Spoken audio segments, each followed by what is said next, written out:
नमस्कार, मैं हूं अवनींद्र आशुतोष। हमारे खास कार्यक्रम रील वर्सेस रियल में आपका बहुत बहुत स्वागत है। आज हम बात करेंगे एक ऐसे विषय पर जिसको कहीं ना कहीं से आप भी महसूस करते होंगे, कई बार दुखी भी होते होंगे, कई बार आपको लगता होगा कि क्या हो रहा है ये सब। लेकिन सबसे पहले हम आपको मिलवाएंगे अपने मेहमानों से जो इस चर्चा में शामिल होंगे। हमारे साथ हैं इंडस्ट्री के, खासकर अगर हम भोजपुरी इंडस्ट्री की बात करें, उत्तर भारत के बहुत बड़े स्टार हैं। उनका नाम प्रभात सिंह है, जो गायकी से जुड़े हुए हैं और अभिनय से भी जुड़े हैं। उनका सबसे पहले हम स्वागत करेंगे। प्रभात जी, आपको बहुत बहुत स्वागत है। नमस्कार। और सुप्रिया अंश चौबे जी हैं, जो एक्ट्रेस हैं, हिंदी फिल्मों में, भोजपुरी फिल्मों में भी काफ़ी काम कर रही हैं। बहुत बहुत स्वागत है सुप्रिया। और इंद्राणी तालुकदार हैं, जो बहुत ही अच्छी एक्ट्रेस हैं और बहुत ही जल्द बेबी डॉल के ज़रिए एक नया अवतार इनका आने वाला है और कई फिल्में कर चुके हैं। आज हम बात करेंगे इस चर्चा में कि इंडस्ट्री की अगर हम बात करें, खासकर अगर हम भोजपुरी इंडस्ट्री की बात करें, तो पिछले कई दिनों से देख रहे हैं कि आत्महत्याओं की कई घटनाएं हुई हैं। हत्या है, आत्महत्या है, या फिर क्या वजह है कि ये सब घटनाएं सामने आ रही हैं। ऐसे बहुत सारे कलाकार हैं जिनके जीवन में एक अंधकार आता है, कई बार उजाला भी आता है, लेकिन जो निराशा और हताशा की गंगा बहती है, तब क्या आपको लगता है कि वाकई एक कलाकार सुकून पाता है, या फिर उसके अंदर की जो बेचैनी है वो बढ़ती चली जाती है? कोई रोकने वाला नहीं होता, कोई समझने वाला नहीं होता। अंजलि श्रीवास्तव नाम की एक एक्ट्रेस ने कुछ दिनों पहले, क्या हुआ, मौत हुई या हत्या हुई तो जांच का विषय है, लेकिन आज कलाकारों के मन को लेकर आज हम टटोलने की कोशिश करें कि इस तरह की स्थितियां क्यों होती है। सबसे पहले प्रभात जी, आप बताइए कि भोजपुरी इंडस्ट्री की अगर हम बात करें, ऐसी कई इंडस्ट्री हैं, कलाकारों की ज़िंदगी की बात करें, तो आपको क्या लगता है कि क्या ये जो स्थितियाँ बनती हैं, कौन जिम्मेदार हो सकता है?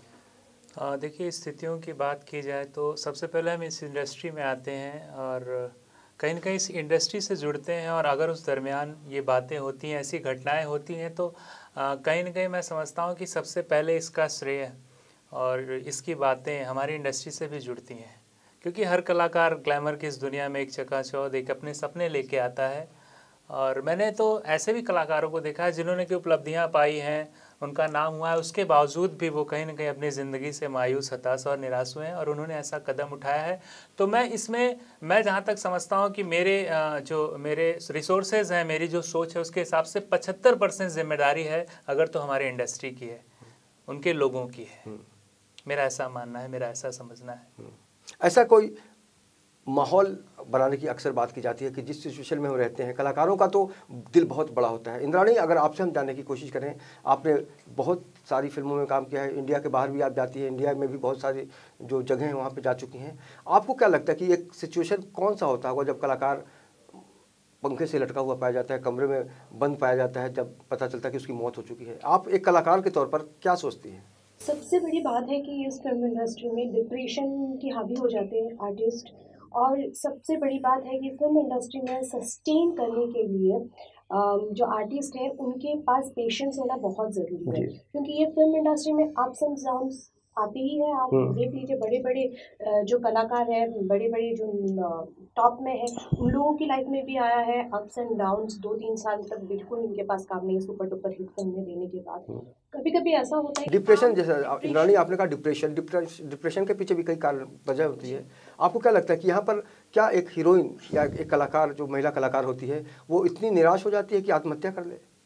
कभी कभी हाँ, ये चीज़ें होती। और जैसे कि एक संघर्ष होता है फिल्म इंडस्ट्री में, कभी कभी ये भी डिप्रेशन भी उन लोगों में ज़्यादा पाई जाती है जिनको बॉलीवुड में एंट्री ही बहुत धमाकेदार एंट्री होती है। उनको मतलब संघर्ष भी ज़्यादा करना नहीं पड़ा।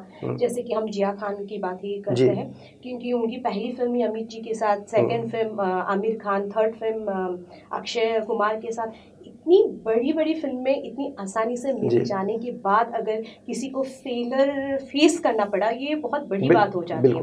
तो उसकी बात एक तो जो है, जिनके पास कुछ है ही नहीं, उनके लिए स्ट्रगल करना मतलब बड़ी बात नहीं है। ठीक है, हमको एक तमन्ना होती है, कोशिश होती है कि मुझे इन फ्यूचर अच्छी अच्छी फिल्में मिलेगी, लेकिन जिन्होंने स्टारडम हासिल कर चुके हैं उन लोगों के लिए फेलर बहुत बड़ी बात होती है। और सेकेंडली मैं कहती हूँ कि पर्सनल रिलेशनशिप भी बहुत मैटर करती है। अगर कभी कभी ऐसा भी होता है कि आप प्रोफेशनली जो है टूट चुके हो, ख़त्म हो चुके हो, लेकिन आपकी जो फैमिली बॉन्डिंग है, फ्रेंड सर्कल है, आपको सपोर्ट करते हैं, तो आप उस सिचुएशन में, उस डिप्रेशन में नहीं आते हो। लेकिन अगर आपकी फैमिली ही टूटा हुआ, ब्रोकन फैमिली है, या फिर अफेयर्स टूटते हैं, बिट्रेयल मिलते हैं, तो फिर बहुत मुश्किल हो जाता है। तो शायद डिप्रेशन की ये वजह हो सकती है। और कभी कभी जैसे कि फिल्म इंडस्ट्री में कोई कोई हीरोइन हो, एक्ट्रेसेस हो, स्ट्रगलर हो, वो लोग ट्रैप भी हो जाते हैं कभी कभी कुछ गलत चीज़ों में। फिर वो लोग को ऑप्शन कुछ नहीं दिखता है सिवाय सुसाइड के। तो आत्महत्या कोई भी निदान नहीं है, आत्महत्या को कायरता से जोड़कर लोग देखते हैं, लेकिन एक महिला कलाकार होने के नाते एक महिला ही समझ सकती कि वाकई इंडस्ट्री में वो दुश्वारियाँ कौन से ऐसी परिस्थितियाँ निर्मित हो जाती हैं जब एक इंसान खुद को इस कदर अकेला पाता है और आत्महत्या का सहारा लेता है। सुप्रिया जी, आप कैसे देखती हैं इस तरह की घटनाओं को? जब आप सुनती हैं, महसूस करती हैं, तो एक कलाकार के तौर पर आप जब सोचती हैं तो क्या सोचती हैं? सबसे बड़ी बात है कि यहाँ पे इंडस्ट्री में जो भी अच्छे आर्टिस्ट हैं, खासकर अगर हम भोजपुरी इंडस्ट्री की बात करें तो वहाँ पे कला को मुझे लगता है कोई अच्छी तरह से दिखता है। कला को कलंकित कर दिया गया वहाँ पे, क्योंकि मैं खुद इतना 2-3 साल से स्ट्रगल कर रही हूँ। चाइल्ड आर्टिस्ट में मैंने काम किया है बहुत सारे सीरियल्स में, और मैंने बहुत कुछ सोच समझ के भोजपुरी इंडस्ट्री छोड़ के मैंने हिंदी इंडस्ट्री का मतलब रुख कर लिया, क्योंकि सीधा लोग का क्वेश्चन होता है कि हम आपको काम दें, पैसा दें, हमें क्या मिलेगा। तो मुझे समझ में नहीं आता कि मतलब क्या कहना है। मतलब उनका सीधा कहना होता है कॉम्प्रोमाइज़ आप भी समझते हैं और ऑडियंस भी समझ रही है, लेकिन इतना तो हम नहीं कर सकते। ज़मीर जिंदा है, क्योंकि शॉर्टकट जो होता है वो थोड़े टाइम के लिए होता है, और जो आप मेहनत पे जो आपका काबिल होता है, जो बुलंदी आप हासिल करते हैं, वो लॉन्ग टाइम चलती है। तो ज़्यादातर आत्महत्या इससे भी होती हैं। एक तो ये होता है कि अच्छे आर्टिस्ट को भी चांस नहीं मिलता है, तो वो डिप्रेशन में कि यार मैं इतना अच्छा हूँ, ये कर रही हूँ, फिर भी मुझे काम नहीं मिल रहा है। और आप शॉर्टकट यूज करते हो तो भी होता है, लेकिन जब भी आत्महत्या होती है उस पर कोई रीजन होता है, कोई खुशी में आके नहीं करता है। बिल्कुल। हत्या में आत्महत्या दोनों जमीन आसमां का फर्क होता है। अंजलि श्रीवास्तव की जो घटना सामने आई, तो ये जानकारी मिली है अब तक की जो भी जांच हुई है कि परिवार के जो लोग हैं वो बहुत दिनों से 2-3 दिनों से ट्राई कर रहे थे, लेकिन फ़ोन नहीं लग पा रहा था। मकान मालिक ने किसी तरह से बात कराने की कोशिश की, लेकिन बात उसमें भी सफलता नहीं मिली। दरवाज़ा तोड़ने के बाद लाश मिली पंखे से लटकी हुई। प्रभात जी, आप कैसे देखते हैं इन गतिविधियों को? जिस तरह से इन्होंने कहा कि कंप्रोमाइज़ जैसा वर्ड है, आपको लगता है कि वाकई हमारे भोजपुरी के जो दिग्गज हैं वो इस तरह की जब समस्या आती है तो खुलकर नहीं आ पाते?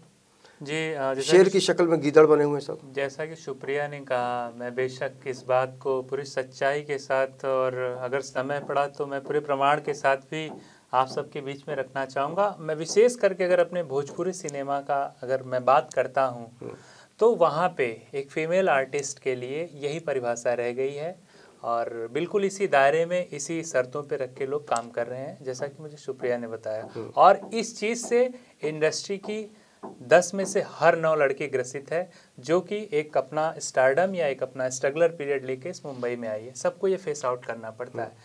दूसरी बात, इसकी वजह एक और भी है कि जो इंडस्ट्री में आज जो लड़कियों को जो काम मिल रहा है, बेसिकली जिनको हीरोइंस जो हम लोग कहते हैं, तो आज बड़े बड़े आर्टिस्टों ने अपनी अपनी हीरोइंस को सेलेक्ट करके रखा हुआ है कि एक शर्त वो रखते हैं डायरेक्टर्स के सामने, प्रोड्यूसर्स के सामने कि मेरी फिल्म होगी तो मेरी ये हीरोइन होगी। उसके बाद जो कैरेक्टर आर्टिस्ट भी आते हैं उनके सामने भी ये शर्तें होती हैं, वो प्रोडक्शन हाउस के लिए हो या व्यक्तिगत रूप से उनके लिए, कि आप इस तरह से करोगे तो आपको इस तरीके का काम मिलेगा। और इसका यही रीज़न है कि एक भोजपुरी इंडस्ट्री, जहाँ तक मैं सुना हूँ लोगों से और मैंने देखा भी है, कि बॉलीवुड के बाद एक कम समय में इतने लंबे ग्रिप पे आने वाली जो हमारी इंडस्ट्री है, और आज वो पूरी तरीके से छत बिक्षत होकर पड़ी हुई है। सबसे बड़ी बात है कि कलंक की एक सीमा को ये इंडस्ट्री लांग के बहुत आगे चली गई है। हम लोग को अपने आप में शर्मसार होना पड़ता है। मैंने देश में अनेकों शोज़ किए, मैं विदेश में गया, मैं 3 कंट्रीज आउट ऑफ कंट्री गया, तो वहाँ भी लोगों ने यही कहा कि आप भोजपुरी गाते हैं, भोजपुरी में तो बहुत अश्लीलता है। और अविनेंद्र जी, मैं आपको कहना चाहूँगा कि कुछ लोगों ने तो मुझे इतना भी कह दिया कि आपकी भोजपुरी इंडस्ट्री एक सॉफ्ट पॉर्न इंडस्ट्री बन चुकी है। ओह माय गॉड, यस, ऐसे ऐसे शब्दों से। सुप्रिया, आप क्या कहेंगे? इस तरह की भाषा जब बाहर जाकर, जिस तरह से हम भारत की महानता की बात करते हैं, अपनी संस्कृति को लेकर गर्व करते हैं, ऐसे में इस तरह का जब सवाल आता है तो कलाकार के दिल पर क्या गुजरती होगी? आप क्या फील कर रही हैं? मुझे तो बहुत ही बुरा लगता है, लेकिन सबसे बड़ी बात है कि मैं अकेले कुछ नहीं कर सकती जब तक पूरे भोजपुरी समाज के लोग हमारे साथ नहीं आएंगे। क्योंकि मैं खुद बिहार से हूँ, तो मुझे प्राउड है कि मैं बिहार से हूँ। यहाँ मुंबई में ऐसा भी होता है कि लोग बिहार के लोगों को बहुत, लेकिन उसका ये भी कारण है कि वो इतनी अश्लीलता फैल गई है कि लोग भोजपुरी को गंदे नज़र से देखते हैं, और लोग लगता है कि यार नहीं, क्योंकि भोजपुरी में अच्छे लोग को काम नहीं मिलता। अगर आपने काम कर भी कुछ लोग ऐसे हैं जो ग्रुप बना के काम कर रहे हैं, एक लॉबी में काम करते हैं, उनका फिक्स है।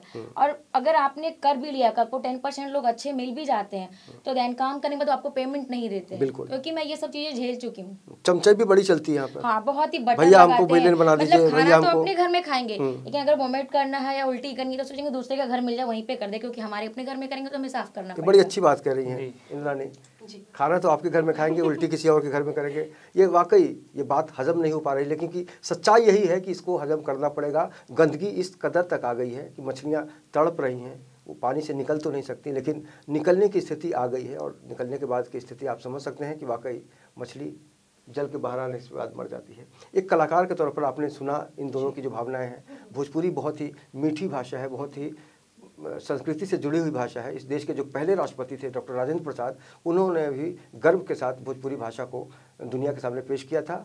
और जो पहली भोजपुरी फिल्म थी शाहबादी जी ने बनाई थी, विश्वनाथ शाहबादी जी ने, तो एक अलग दौर बना था। लेकिन आज बहुत ही दुख के साथ और दुर्भाग्यपूर्ण नज़रिए के साथ ये कहना पड़ा कि भोजपुरी इंडस्ट्री में आज बहुत ज़्यादा गंदगी आ गई है, और इसीलिए परिवार के साथ कोई फिल्म देखने की कल्पना भी नहीं कर सकता। ये जो स्थिति है इंद्राणी, अगर हम गुवाहाटी की बात करें, आसामी फिल्मों की बात करें, तो वहाँ भी ऐसा है।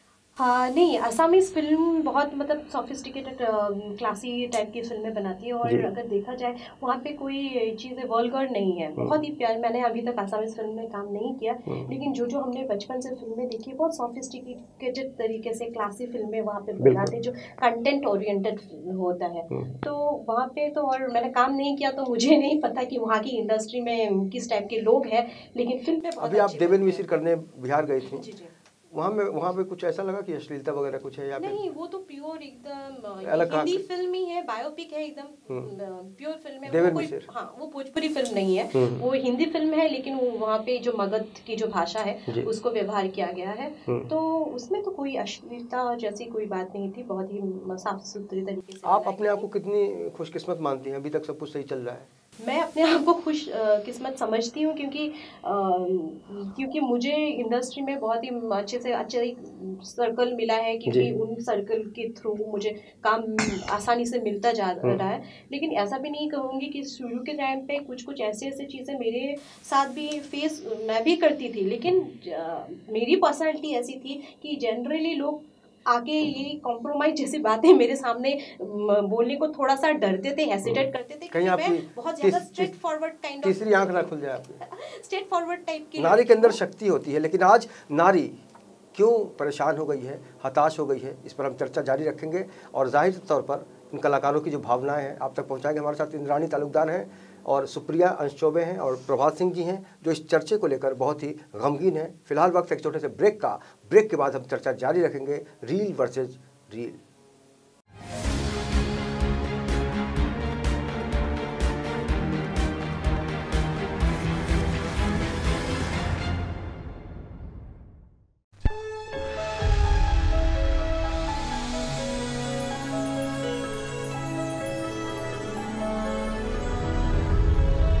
तुझे यहाँ से शहर कैसा दिखता है? बहुत छोटा नजर आता है ये शहर। खुद को बड़ा करेगा ना तो ही शहर छोटा नजर आएगा।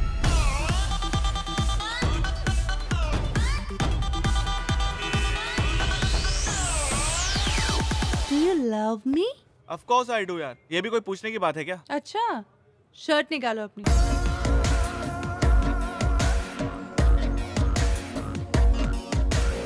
करना क्या है? मोहल्ले के लड़कों को इकट्ठा करके शाखा ही तो खोलनी है। पर देव सिंह ही क्यों? क्योंकि देव सिंह इस कोटा शहर का सबसे बड़ा पॉलिटिकल गुंडा है। हुकुम, मेरा नाम विष्णु राजपूत है।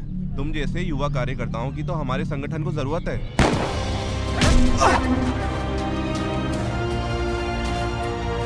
अबे तू तेरे साथ साथ मुझे भी मरवाएगा।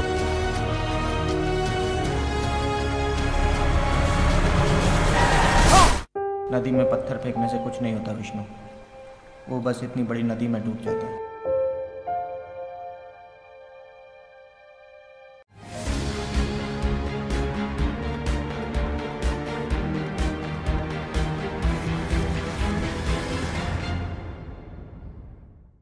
ब्रेक के बाद आपका बहुत बहुत स्वागत है। आप देख रहे हैं रील वर्सेज रील। और जाहिर तौर पर आज हम बात कर रहे हैं कि एक कलाकार की ज़िंदगी में वो कौन सा पल होता है जब उसको आत्महत्या करने का मन बनाना पड़ता है या फिर उसकी हत्या हो जाती है। लेकिन सबसे बड़ा सवाल है कि एक कलाकार के जीवन में ऐसी घड़ी आती ही क्यों है। प्रभात जी, आपसे जानना चाहेंगे कि एक कलाकार के तौर पर दुख कितना होता है आपको जब इस तरह की घटनाएं होती हैं, क्योंकि गंदगी तो हम और आप साफ करने की कोशिश कर सकते हैं, लेकिन पूरा पानी ही गंदा हो चुका है, क्या कहेंगे? जी देखिए, दुख की बात करेंगे तो मैं अगर अपने नज़रिए से अपने भोजपुरी सिनेमा को देखता हूँ, क्योंकि मैं जिसके बारे में जानता हूँ मैं उसी की बात करूँगा। बाकी इंडस्ट्रियों को मैंने देखा नहीं है, सुना है, बट यहाँ पे मैं भोजपुरी सिनेमा को देख रहा हूँ और पिछले 17 साल से देख रहा हूँ। जब मैं 14 साल का था तब से लेके मैं आज तक इस सिनेमा को देख रहा हूँ। इस दुख की घड़ी में कुछ दो लाइन याद आ रही है, कुछ विरह के कुछ अगर हो जाए? बिल्कुल मैं आप गाइएगा, लेकिन उससे पहले आप मूड बनाइए, तब तक हम सुप्रिया जी के पास जाते हैं। सुप्रिया जी, जब एक लड़की सपने लेकर आती है, मुंबई शहर में बहुत ही चकाचौंध है, यहाँ पर बहुत सारी संभावनाएं भी हैं, लेकिन जब एक जो खिलने से पहले ही जो कली मुरझा जाए, तब क्या गुजरती है आपके संवेदनशील मन के ऊपर? सर, सबसे पहली बात है कि एक तो जब लड़कियां इस फील्ड में आती हैं तो किसी की फैमिली इतनी, मुझे नहीं लगता इतनी आसानी से उसको आने देती होगी। बहुत फाइट करके वो अपने घर से आती है और यहाँ आने के बाद इतनी सारी प्रॉब्लम सबसे बड़ी, और लोग जब ऐसी बातें करते हैं तो वो सोच ही नहीं पाती है कि अभी घर को जाएं या यहाँ रहें, क्योंकि वो फाइट करके आई है, ये प्रॉमिस करके आई है कि मुझे कुछ करना है, कुछ बनना है, और यहाँ आने के बाद उसके सामने इतनी सारी बातें रखी जाती हैं।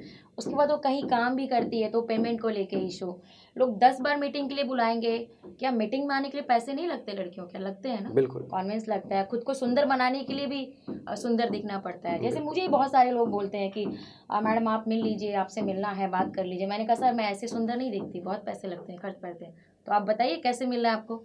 फिर वही होता है ईंट का जवाब पत्थर से। तो मैंने 1 साल तक तो बहुत झेला, लेकिन अब मैं नहीं, मैं जो अगर कोई मुझे ईंट मारता है तो मैं दूसरा ईंट नहीं उठाती, उसी ईंट को उठा के उसी से वार करती हूँ। कहते हैं ना जैसे देवता वैसी पूजा। कोई पत्थर मारे तो सारे पत्थरों को इकट्ठा करके दीवार बना दो। प्रभात जी, अब कुछ सुनाइए, आपके कलाकार आपके दिल से जो आवाज दुख की बात की उन्होंने जी, तो दुख तो मैंने कहा कि मुझे अपने इंडस्ट्री के हर एक पहलू पे दुख है। कुछ लोग जो इस दुनिया से चले गए, विदा हो गए, उनके लिए भी दुख है, और कुछ ऐसी भी शख्सियत है, मैं उनको शख्सियत कहना चाहूँगा, मेरे शब्दों पे ध्यान दीजिएगा, जो कि जीते जी भी मरे के समान है। बिल्कुल, उनका ज़मीर मरा है, उनकी आत्मा मरी, उनकी सोच मरी है, जबकि वो एक बहुत अपने आप में सक्षम है और इंडस्ट्री के एक पायदान पे है। तो क्या कह सकता हूँ उन लोगों के लिए, एक हमारी भोजपुरी जो है एक सिनेमा चौकीदार ही लुटेरा बन गया है जी। भोजपुरी सिनेमा का एक गाना था और मुझे वो याद आ रहा है जी। हर कहे के तसबे के हुआपन, आपन कहावे वाला के बा, सुखवा तसबे के हुबाटे, दुखवा बटावे वाला के बा, कहे के तसबे के हुआपन, आपन कहावे वाला के बा। तो यही हालत है हमारे जो ये भोजपुरिया जो दिग्गज लोग हैं। मुझे भी एक शेर याद आ गया इसको सुन के कि वाकई बहुत ही इमोशनली तौर पे आप लोग दुखी हो गए हैं, और जब दुख होता है तो वाकई सुख को ढूंढना भी बड़ा मुश्किल हो जाता है कि किस दिशा में एक कलाकार की गाड़ी आगे बढ़े। तो दोस्त बन बन के मिले मुझको मिटाने वाले, मैंने देखे हैं कई रंग बदलने वाले, इस बात को आप मानती हैं? जी, ये तो है ही। जैसे फिल्म इंडस्ट्री में बहुत से लोग ये शुरुआत की जब करियर की जब पिक के टाइम पे सब लोग आते हैं, फ्रेंडशिप करते हैं, अगर उनको फेलियर्स मिलना शुरू हो गया तो फिर उन लोगों से रिलेशन कट कर देते हैं, कभी काम नहीं आते। तो अच्छा, आपने जिस पिक्चर से शुरुआत की थी उसका एक कलाकार था नवाजुद्दीन सिद्दीकी, बहुत अभी तो बहुत चर्चित हो गए हैं। अभी आपको लगता है कि वाकई उनके व्यक्तित्व में काफ़ी बदलाव आ गया होगा? स्टार बनने के बाद बहुत कुछ बदलाव देखा होगा आप लोगों ने, महसूस तो करते ही हम लोग कि भाई बहुत ज़्यादा स्टार बन गया तो एकदम से भाव नहीं देता अपने को। कल तक भैया भैया कहने वाले लोग भी देखिए अनिल जी, हमें ना भाव दे, लेकिन कम से कम अपनी भाषा को, अपने कर्तव्यों को और अपने समाज को भाव दे। हमसे आपसे व्यक्तिगत संबंध है, ना भाव दे। हम भोजपुरी फिल्मों की बातें करते हैं इंद्राणी, लेकिन ये हिम्मत नहीं होती कि हम परिवार के साथ फिल्म देखने जाएं। बिल्कुल, ये स्थिति आपको लगती है कभी कि हम गर्व के साथ परिवार को लेकर जा पाएंगे? नहीं, मैंने तो आज तक ऐसा कोई सिनेमा देखा ही नहीं, और मुझे बतौर खुद एक अभिनेता के तौर पे 8 से 10 फिल्में मुझे ऑफर हुई और कहीं न कहीं इन्हीं चीज़ों में मैं अपने आप को खोता हुआ देख मैंने मना किया कि भैया मैं एक गायक हूँ, मैं गाना गा रहा हूँ और मैं इसी में संतुष्ट हूँ, क्योंकि कितना बड़ा दिल है आपका। इससे मेरा परिवार संतुष्ट है, इससे मेरा समाज संतुष्ट है। मुझे एक सभ्यता के और एक संस्कार के, एक इज्जत की मर्यादा से मुझे लोग देखते हैं, तो कृपया करके आप इसे बरकरार रहने दीजिए। तो मैंने लोगों को ठुकरा दिया कि मैं नहीं कर सकता सिनेमा। ये तो आपकी बात, आप भी इसी तरह से बात कर रही हैं जैसे इन्होंने की। नहीं तो बिल्कुल सर, जमीर तो है ना, ऐसा थोड़ी है कि पैसे के नाम पे सर कुछ भी करेंगे। अगर स्टोरी की डिमांड तो ठीक है, हम उस काम को करेंगे, एक्सपोज करेंगे, लेकिन स्टोरी में कुछ भी नहीं है, आप जबरदस्ती का बोलते हो ये करो वो करो, तो क्या मतलब। अविनेश सर, मैं कहना चाहूँगा कि मैं एंटरटेनमेंट के खिलाफ नहीं हूँ। सिनेमा सिनेमा होता है, बेसिकली उसका जो मुख्य पहलू यही होता है कि वो एक मनोरंजन है। तो सबसे बड़ी तकलीफ तब होती है जब कहते हैं स्क्रिप्ट की डिमांड है। भैया स्क्रिप्ट लिखता कौन है? जी, स्क्रिप्ट का कोई डिमांड होता ही नहीं है। स्क्रिप्ट की डिमांड को भी अच्छे से आप पिक्चराइज कर सकते हो। डिमांड है, हर चीजें दिखाई नहीं जाती है ऑन पिक्चराइजेशन, हर चीजें नहीं दिखाई जाती। अब तो स्विमिंग पूल में भी दिखाते हैं, गांव में स्विमिंग पूल, गांव के हीरो हीरोइन चले गए सीधे विदेश। मैंने आपसे सबसे जो एक और दुखद पहलू है कि इस तरह की चर्चा तो हम कर ही रहे हैं कि कोई किसी को इतना परेशान कर देता है कि कोई कुछ भी कर सकता है। लेकिन अभी पिछले दिनों हमने देखा कि कई हिंदी फिल्मों के जो नाम हैं वो हिंदी जैसे हैं जी। ये इसको किस तरह से देखते हैं? कई भोजपुरी फिल्मों के नाम इन्होंने, हाँ, भोजपुरी फिल्मों के नाम हिंदी जैसे हो गए हैं। जी देखिए, ये काम तो बहुत अच्छा करते हैं, लेकिन इनकी जो उम्मीदें रहती हैं ना, इनकी सोच बहुत छोटी है लेकिन इनकी उम्मीदें बहुत बड़ी हैं। आज बहुत से ऐसे स्टार्स हैं, सब मेरे अपने भाई हैं, सब अपना परिवार है। हम यही कोशिश करते हैं, हमारा किसी से व्यक्तिगत विवाद नहीं है, ना हम करना चाहते। महाभारत में भी तो परिवार था। जी जी, हमारा रामायण में भी तो परिवार था जी। भोजपुरी इंडस्ट्री में जो परिवार है, क्या वजह कि भाई कोई लड़की जान दे देती है, बहुत सारे कलाकारों को काम नहीं मिलता है, काम मिलता भी है तो फिल्में रिलीज नहीं हो पाती। सिर्फ भोजपुरी ही नहीं है, ये तो बिल्कुल भोजपुरी मतलब बॉलीवुड में भी है और साउथ की फिल्म में भी है। हाँ। ये सारी चीजें हर कलाकार आजकल फेस कर रहे हैं। और मैं तो कहती हूँ, अगर इन्होंने जैसे सुप्रिया जी ने बोला कि कॉम्प्रोमाइज जैसी मुद्दा, हम लड़कियों को, नॉट ओनली गर्ल्स, हम बॉयज भी ऐसी चीजों को आजकल सफर कर रहा है और लड़के तो लड़कियों से ज्यादा सफर। बिल्कुल इंद्राणी जी, लड़कों को ये कहा जाता है कि अगर आपके पास प्रोड्यूसर है, ठीक है, अगर आप शाम को बैठने पीने पिलाने की व्यवस्था कर सकते हैं, आपके पास अच्छी एक्ट्रेस का कोई एक जो है यूनिट है, तो आप उनको लेके आइए, हम आपको, ठीक है। मुझे भी कहा गया उसके अलावा भी फिजिकली भी बहुत हैरेस होते हैं लड़के लोग। तो ये जो है हर कोई एक्टर बंद होना चाहिए, सब बहुत हो गया। अब कुछ करना पड़ेगा इंडस्ट्री में, जो गंदगी है उसको साफ करने के लिए कुछ ना कुछ करना पड़ेगा। आइडिया दीजिए कि कैसे इसको ठीक किया। मैं तो सोचती हूँ अगर कोई लड़की, कोई फीमेल आर्टिस्ट अगर ये सब चीजें फेस कर रही है, कहीं ना कहीं वो आर्टिस्ट ही गलत है। मैं अकेले या फिर 2-3 लोग मिलके इसको बंद नहीं कर सकते।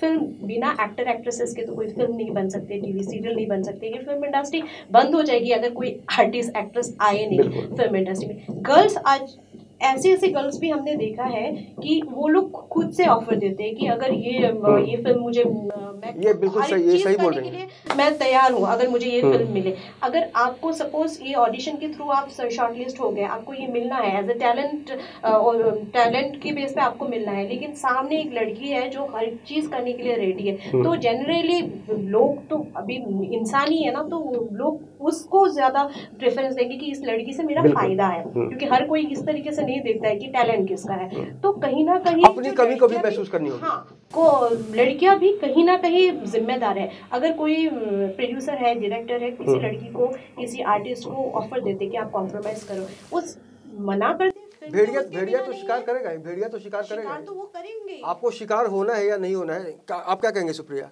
बिल्कुल, प्रॉब्लम तो मेन लड़कियों का। अगर मैं चलिए ऑडिशन के लिए जाती हूँ, मुझे कॉम्प्रोमाइज के लिए, तो जाहिर सी बात है कि वो 9 से भी बोला जाएगा। लेकिन अगर मैं एक लड़की ना, उनके पास 9 ऑप्शन है, और ऑप्शन है, आप नहीं करोगे तो कोई और करेगा, लेकिन 10 के 10 ऑप्शन ही अगर ना बोल दिया तो तब जाके वो लोग बाउंड होंगे कि उन लोगों को कास्ट करेंगे एक ऑडिशन के थ्रू, जो टैलेंट बेस में वो लोग वैसे फेयर कास्टिंग करेंगे, तब उनको करना ही पड़ेगा। They do not have any option.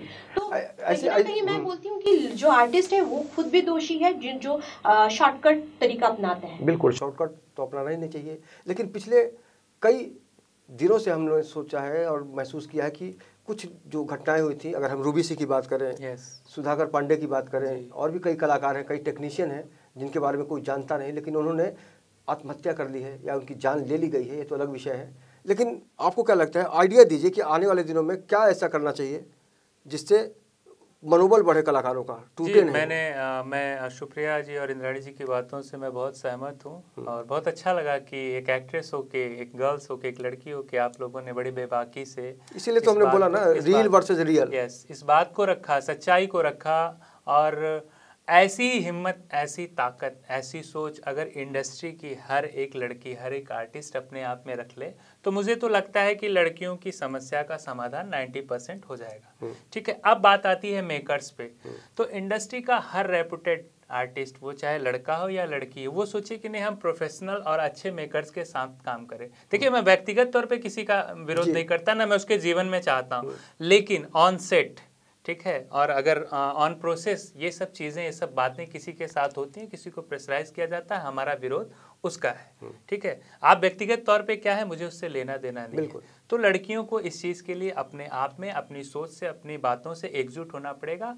और जो फिल्म को बनाने के लिए लोग आ रहे हैं या फिल्मों में काम करने के लिए और जो आर्टिस्ट आ रहे हैं, तो वो स्वाभाविक है कि जो प्रोफेशनल्स लोग हैं, जो अच्छे लोग हैं, अच्छे मीन्स वो काम से, व्यवहार से और बातों से, सारी चीज़ से अच्छे हैं, तो उन लोगों को वो प्राथमिकता दें। और इंडस्ट्री में ऐसा रूल बनना चाहिए कि जो टैलेंटेड आर्टिस्ट हैं और ऐसा जो ये तमाम तरीके का जो इन लोगों ने थोपे नहीं जाए इंडस्ट्री पे, हाँ, तो उनको कहीं ना कहीं श्रेय दिया जाए, उनको प्रेफरेंस दिया जाए, हम आप भी उनको मिलके आगे करने की कोशिश करें। ठीक है, सिनेमा को किसी एक व्यक्ति का, किसी एक समूह का पर्याय न बनने दे कि नहीं इनकी फिल्म आएगी तो हिट होगी, इनको आप हीरो लेंगे तो आप हिट होंगे, इनको लेंगे तो फ्लॉप हो जाएंगे। नहीं, तो ये जो इन लोगों ने पूरा मकड़ जाल बना के रखा हुआ है ना, इसको तोड़ना पड़ेगा। और ये पूरी गुटबाजी से ये सफल है, तो वैसे हमें भी एक अपना, तो चलिए हम लोग एक शुरुआत करते हैं और हर उस घटना का हम लोग विरोध करेंगे जो कहीं ना कहीं से इंडस्ट्री को नुकसान देने का काम करती है। इंद्राणी, आप चलते चलते क्या कहना चाहेंगी कि वाकई आपकी तरफ से क्या आइडिया होना चाहिए कि भाई कोई लड़की हताश ना हो, निराश ना हो, और गंदगी भी साफ हो? हाँ, स्वच्छ भारत अभियान चल रहा है इस देश में। बिल्कुल भी आर्टिस्ट को हताशा नहीं होना चाहिए, क्योंकि ये film industry ups and down तो होती ही है। इस फिल्म इंडस्ट्री में आपको पेशेंस से काम ले, टैलेंट है तो ज़रूर काम मिलेगा। लेकिन अगर इस टाइप के ऑफर्स आपको आए, लड़का हो या लड़की को, कॉम्प्रोमाइज़ जैसी घिनौना ऑफर अगर आए तो उसका डट से मुकाबला करे कि उसी टाइम पे बोलते मैं ऐसा काम नहीं करूँगी, और उसको एक्सपोज करना चाहिए मीडिया में आके एक्सपोज करे वैसे इंसान को, पुलिस कंप्लेन लॉन्च करे। मैं सारे कलाकारों को, टेक्नीशियन को आज इन24 न्यूज़ की तरफ से ये गुजारिश करना चाहूँगा कि अगर आपके साथ भी इस तरह की घटना होती है तो आप हमारे पास आइए, हम उसको भी एक्सपोज करने की कोशिश करेंगे। लेकिन फ़िलहाल बहुत ही दुख है कि भोजपुरी इंडस्ट्री में जो असली कलाकार हैं उनके अंदर नहीं है सुख। प्रभात जी, बहुत बहुत शुक्रिया, आपने समय निकाला। सुप्रिया जी, आपका भी बहुत बहुत शुक्रिया, और इंद्राणी आपका भी बहुत बहुत शुक्रिया कि इस सच के बारे में आपने अपनी राय रखी। लेकिन रियल वर्सेस रियल में बहुत कुछ होता है अंतर, उस अंतर को मिटाने की हम कोशिश करेंगे। और आने वाले दिनों में हम सारे कलाकारों के लिए यही दुआ करेंगे कि वाकई उनकी ज़िंदगी में जो चमक होनी चाहिए वो बरकरार रहे, और आने वाले दिनों में कोई भी अंजलि श्रीवास्तव या फिर रूबी सिंह के नाम की तरह आगे ना बढ़े। इस खास पेशकश में इतना ही। बाकी की खबरों के लिए आप देखते रहिए इन24 न्यूज़, और मुझे दीजिए इजाज़त। नमस्कार।